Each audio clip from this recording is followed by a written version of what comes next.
Hey cats, it's Ed Pure Gel Bud here, back with a review of a new shoe from ASICS, their top-selling stability-based model, the Kayano. This is the 31, a refresh from last year's model with a new upper and some new outsole design. I see loads of people in the UK utilising the ASICS Kayano and Nimbus models. What do I make of this update to the ASICS quite legendary shoe? Let's find out.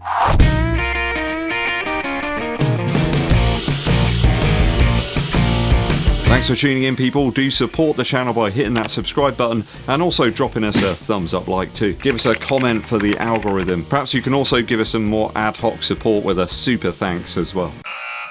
Now, this is a shoe that ASICS have sent over to me for the purpose of review, but they're not paying me to make this video, nor will they get to vet my views before my valued viewers get to hear them. This is the 31st version of the Kayano model from ASICS. In my UK size 11, this one's coming in at 360 grams, that's about 12.7 ounces. And it does make for a slightly more weighty model, especially in that max cushion category. It's a hair heavier than the Skyward X from Hoka, and a gram or two heavier than the Invincible 3 from Nike. Though I think this is very much aimed at those after some significant impact protection, certainly with that pure gel section that's underneath the heel. And of course you've got some stability nods from this one in the arch area with that 4D guidance system. Lots of Flight Foam Blast Plus midsole material here. It does take a bit of time to break in this stuff, but once you do, it's a really nice cushioned ride and very consistent. In the midsole stack, I've got about 42 millimeters here in my size in the heel and about 32 millimeters up front, so it makes for a 10 mil drop. It's a little bit more of an aggressive shoe than the Nimbus. The foam's coming in at around about 35 Shore A in terms of softness, so it's a little bit above average, I suppose, a little bit firmer. The 4D system here, which is a piece of foam these days and not a harder plastic, is coming in at 41, so that's providing a little bit of guidance for you if you need it. So if I was to compare this midsole foam up against something else, if you think about Light Strike Pro when you first get it out of the box, it's a little bit tougher than that. A couple of different rubber types here on the outsole. One of them's a little bit tougher than the other. The high abrasion stuff here in the heel comes in at around about 67 Shore A. The other stuff a little bit more malleable, round about 55. It's definitely quite sticky actually, the black rubber sections here. They really are an improvement over the last one, but I'll talk more about that later. Starting the review with the upper first. A nice breathable toe box here in the 31 versus the 30. I actually feel that the toe box is a little bit more concise this time round. There's a little bit more ventilation there. Fit very close to the 30, so if you enjoyed that one and it worked for you, then I think this one will too. Though the tongue and the area around the tongue feel a little bit less padded, and I'm all for that in fairness. Doesn't feel quite so plush on top of the foot as the 30 did for me. Doesn't feel like I'm having to pull the laces in quite so much this time around.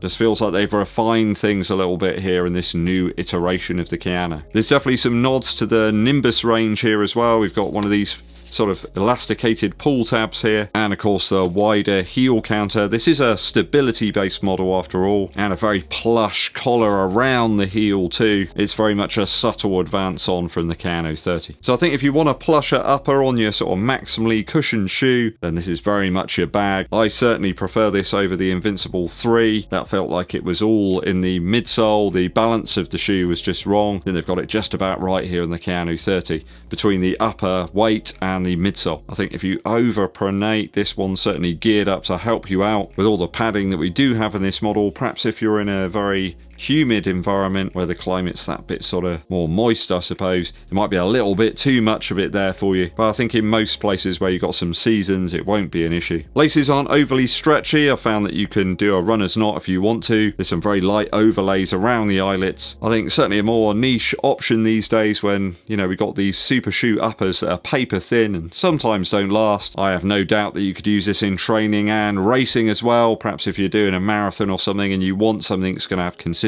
cushion. But with all the comfort that we've got there over distance, there comes weight of course, and that might put a few people off that are after something that's just for pure speed. I'll give it a 2.7 out of 3 for the upper this time around. Midsole now. So on the face of it, it looks like a very similar midsole to the 30, but there are some subtle changes here. They've removed the strange channeling that we had around the edge of the midsole around to the heel, and the overall underfoot feel is again plush but very cushioned.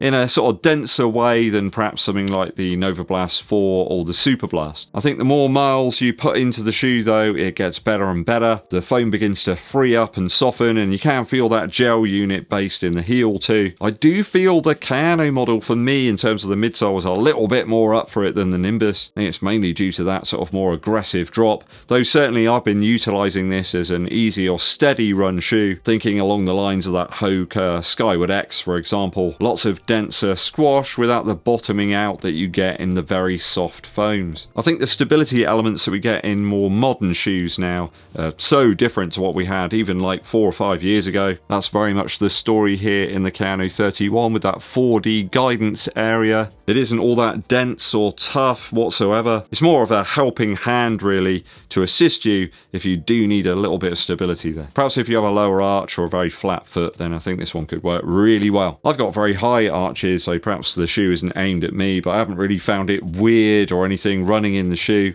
Feels very natural in fact. The Flight Foam Blast Plus material that we've got here in the Kayano 31 is very much what I would expect and have experienced in the Nova Blast 4. I think if you're after that type of cushion but you want the lightness, then you're still going to have to go for the Super Blast. Though if you found that shoe perhaps a little bit dead and it lacked the cushion you want, then at 180 notes at retail for this one, I think it's a great bet and it's going to last a while in terms of the midsole. In use, the shoe is actually very cushioned and not mega compressive, but it's very stable, though you won't get overtly large energy return levels here. It's more an absorber of impact, certainly for those easier sessions, perhaps some recovery runs or slower, longer runs if you're doing some marathon training. I mean, with this type of weight, it's never going to be a Vaporfly, so you can't really sort of compare it to that. It's like comparing apples and oranges. I can see this being a great option, perhaps if you're running a marathon without like an eye on sort of time or anything. You just want something with absolute comfort and impact protection. It's right up your street. It's quite amazing, actually, when you think about it, in terms of the versatility of Flight Foam Blast Plus. They've used it in loads of different shoes, and they all do different things, really. This time around, though, it's more locked into a specific kind of zone for me. A range of pace or effort, I suppose. It's a tad less versatile of a model. More a tool really for the rotation. This year round though, I do prefer the 10mm drop that we've got here in the Kayano versus the Nimbus. I'll give it a 2.7 out of 3 for the midsole. Really enjoyed running in this one so far. Outsole now. Again, there's a very subtle switch up here in terms of the rubber usage and where they've positioned it. Up in the forefoot there, they've actually decoupled bits of the rubber, and it's actually made the shoe a little bit more flexible. It's almost like a foot-shaped positioning here of the rubber. I don't think this is a shoe that's going to wear down anytime soon. There's quite a substantial amount here. Lots of depth as well to the high abrasion plus rubber that we've got here. And they've incorporated quite a bit on the medial side here to protect that 4D guidance system. There's significant surface area here to the Kayano 31, and I found it to be great in terms of grip on standard road and concrete. You know, this is no trail shoe or anything. I wouldn't advise anybody to be even running on grass with it, really. It's for road distance running, and that's what you should use it for. I found that the thin ridges in some of the rubber do pick up a bit of grit and dirt, but it's pretty easily removed with a firm bristle brush. There's not really much to dislike here at all. The rubber's really quite tacky and provides some excellent traction on toe off. I've only tried it though on dry surfaces up to now. It's bone dry out there, no rain whatsoever for the next few days, so I'll have to update you on that very soon. I'm going to give the Kayano 31 a 2.8 out of 3 for the outsole after my initial runs.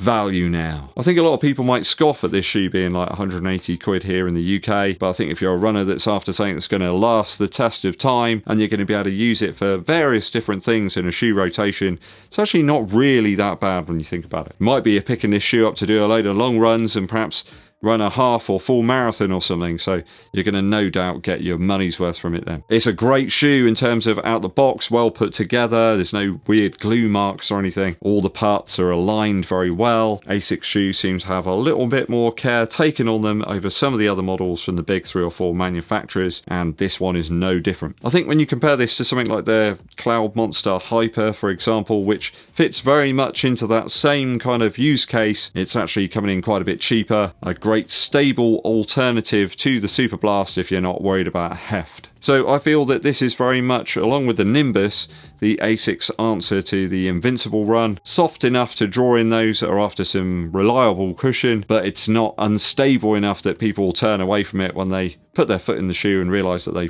probably can't run in it and they don't want that avert squish and squash. The new breathable upper is certainly a very attractive addition to this one, and the lockdown feels less constrictive to me over the V30. I think if you're a big fan of this line, then you're probably already thinking about picking up a pair. I think if you want super avert cushion, then go for the Invincible. If you want to try something with a bit more tech, something that's a bit more outlandish perhaps, then the Skyward X is the way to go. Heavier built runners too might really get a lot out of this one. I think you've got that extra width there and that very plush upper. Don't think you go too far wrong with this model. I'm going to give it a 2.6 out of 3 for value this time round. Just wish it was a tad cheaper. If I've totaled the scores up correctly, I've got 10.8 out of 12 for the ASICS Kayano 31.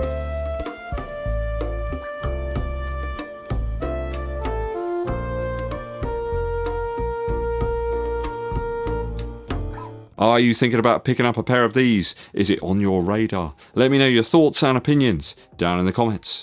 Very quick musical interlude for you. Really been getting back into some of the early jungle drum and bass stuff. Listening to a track called Minotaur by Photak.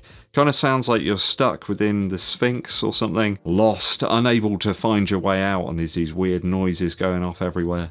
Fantastic drums. They sort of sound like someone's right in front of you actually playing them live. Wonderful atmospheres as well within the track. Really subtle bass sounds. Everything's been EQ'd and kind of treated just perfectly to give you that right type of feel as you listen to the track. You know, many years on from its release, it still sounds like something from the future. Go and check it out, people. Minotaur by Photak. Thanks for tuning in today, it's always appreciated. Hit that subscribe button and give this video a thumbs up like. Drop us a comment as well for the algorithm. Help me to bring new shoes in too by dropping us a super thanks as well, it's much appreciated. My name's Eddbud and I'll be seeing you